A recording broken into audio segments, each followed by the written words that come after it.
Lorsqu'on écoute les militaires qui défilent devant la barre au procès en cours à Lubero, on se rend compte que les prévenus sont tous des soldats de rang et officiers subalternes. Alors que lorsqu'on les aborde, l'on comprend que le péché de lâcheté devant l'ennemi semble avoir été commis même par des officiers, notamment des commandants des bataillons. À l'audience du vendredi, un prévenu a témoigné que la chute des Kanyabayonga entre les mains de rebelles du M23, de nombreux militaires, y compris des officiers, avaient également fui la ligne des fronts. À lui de dire, je cite, « Nous étions tous un groupe de militaires sur la route en fuite.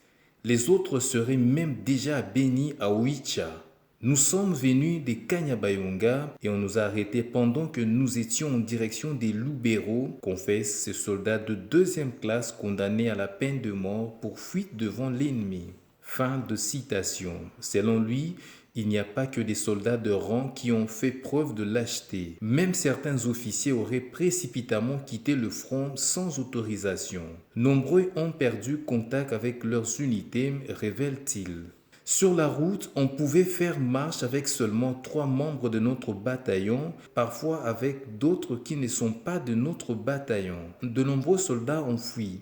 Certains ont tenus civils pour se dissimuler. Nous étions nombreux, y compris les Wazalendo. Même certains commandants, comme celui de notre bataillon, montaient dans des véhicules pour décrocher de la ligne de front, témoigne-t-il.